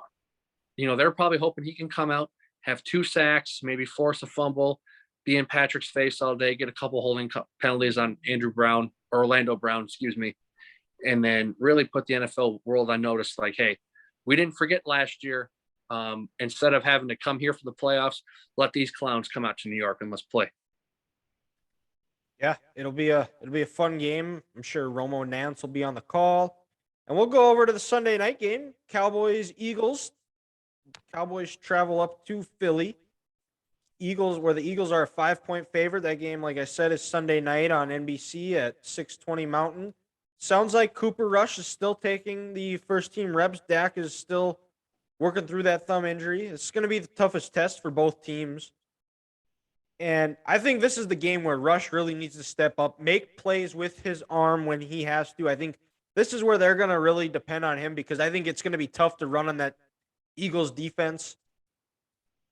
And I'm not saying they're going to need to have those big burst runs, but I think they need to be effective enough running the ball, Dallas does, to where the Eagles have to respect it, which will open up play action for them and help. I think if they're able to run it effectively, like I said, and just make the Eagles at least respect the run, where it's going to open up that play action and they'll find ways to get the ball to Ferguson, Schultz, Gallup, CeeDee Lamb, even get Pollard out of the backfield or Zeke out of the backfield. They're able to do that, and as long as they don't turn the ball over, which they've done a really good job of doing so far, I think this is going to be the best defense they've faced to this point. I think it's also the best defense the Eagles have faced up to this point. And Jalen Hurts, his first few games, he's actually never beaten the Cowboys. He is 0-3 against them. And I think if they're able, Dallas D is able to get him into a couple of turnovers and convert that into points, I think that's going to be Dallas's best shot to win the game. I don't know if they're going to win. I like them to cover again, but it's going to be a battle, and we're going to see what Cooper Rush is made of. Well, and I think, me personally, for Dallas to be in this game, you have to make the Eagles one-dimensional, because their running game with Jalen and Miles Sanders this year has been incredible. And then their running game sets up the passing game. You have the RPO actions, and then you can take those deep shots to A.J. Brown, Devontae Smith, and then their other third receiver, because instead of saying they have a Batman and Robin, they have 3 Batmans. And if you take away this running game, or at least neutralize that, you take away the Eagles' threat so far this year on their passing game, like I said, which has been the RPO game and that play action. And then, confidently make Jalen beat you with just his arm and not his legs. And, Jalen being a Texas kid, being 0-3 against the Cowboys, he's going to be juiced up, and he's going to want to try to beat these guys. And then this is kind of I think a statement game for the Eagles. They can sit back and say, no, this 5-0 start is not a fluke. We're here to play. If you want to win the NFC, you got to come to Philadelphia in January. And then for Dallas, they can sit back and, Dylan, like you said, this is championship caliber defense. This is the week we got to see that.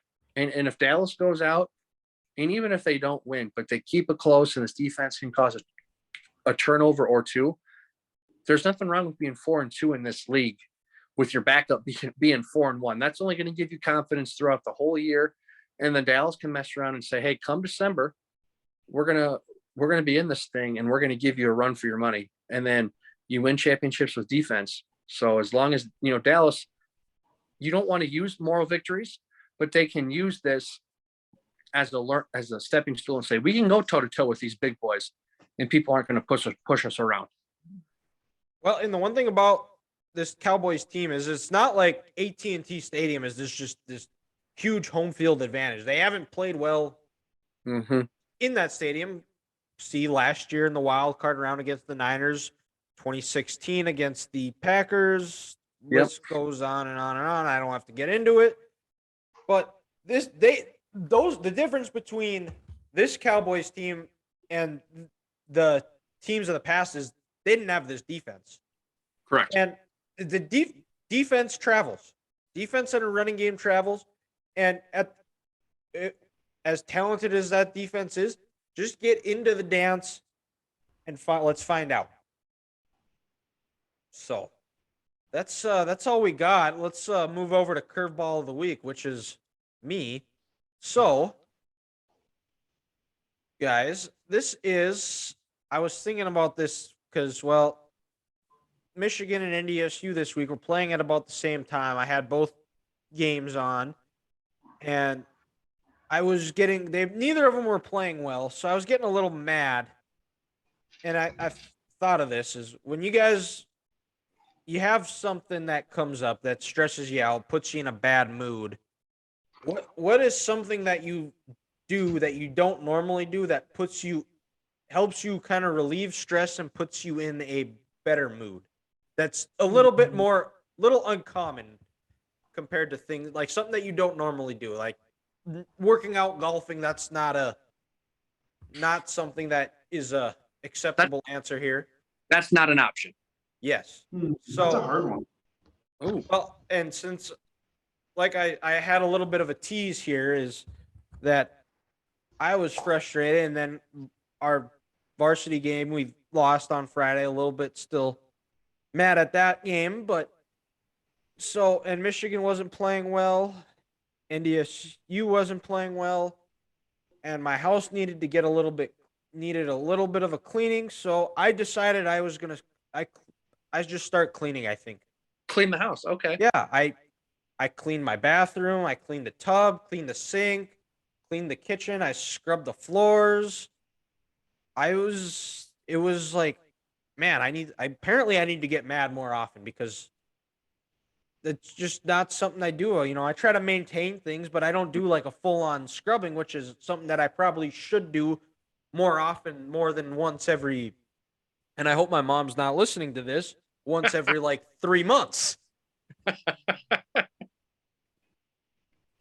For me, when I'm, mad and it's like something that kind of helps me calm down.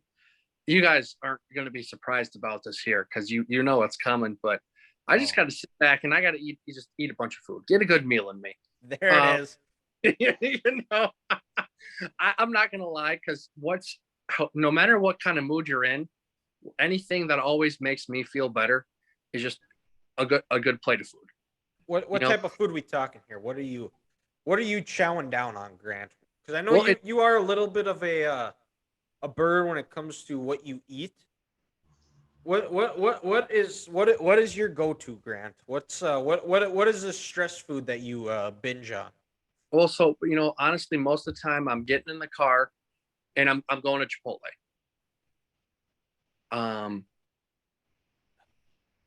It's just kind of like what I'm going to go and I'm going to get the same thing I've gotten for the last 6 years. I'm going to walk in, I'm going to get myself a bowl, extra brown rice, extra chicken, extra black beans, fajitas, cheese, little tomatoes, some green salsa. And then what just drives Dylan up a wall, and he makes me think I'm a psychopath here, is the tortilla on the side. I just fold in half and just eat the plain tortilla. While you're staring into some 6-year-old soul.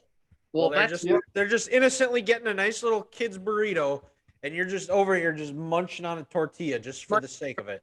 I can't explain why that plain tortilla is good because it's plain, it's boring. There's nothing exciting about it, but something about that tortilla on the side just gets me going. And I'm a fan about that. So if I'm in a bad mood and I need to calm down a little bit, Grant's going to take his ass to Chipotle, get a nice meal, and feel good about himself. Okay, there you go. Ethan? I was going to say cleaning, and then you said it. And then I was going to say cooking, not so much eating, but cooking. I think Grant said that. So I'll just say watching random YouTube videos. Okay. Yeah, that's Right. mess with it. Mess I don't around know with what that. the Yeah. hell I watch. It's just the most random shit ever. But Whatever pops in your I mind. don't know. Well, and it's kind of like what Ethan said. He watches YouTube videos. The chat we have on Instagram with the reels and posts we share with each other, That's where those come from. always put a smile on my face. They're so good. They do. They're And that just is that's just something that's a sacred thing that we keep between us. That is vaulted up between us, and we will not share what goes on in that chat. but they're And- just fantastic. So And that could be another thing. When you're mad, you probably say, "Oh, don't go on social media." To Ethan's point, I just want to watch some reels and some funny videos about whatever, anything and everything. It makes me smile. It makes me laugh. exactly because we don't use social media for our political views. Most of it's for the memes and reels that are Yeah. funny. Yes. Because and it's shocking because Facebook is probably the best place to put your political views and opinions you're strongest about because everybody agrees and they're so civil on there. Without question. But yeah, this was a good episode, guys. This is gonna be a fun weekend ahead of college football, NFL, MLB playoffs. I think would you guys say this is the best time of the year with football, Yeah. baseball playoffs? This Yeah. or just the first weekend in March Madness. Okay. Yep. And well, that's all we got. So check us out on all of our social media platforms. Follow us here. Subscribe. Even leave a review. We might even read it on this podcast. You never know. So thank you guys for listening. We'll talk to you next week.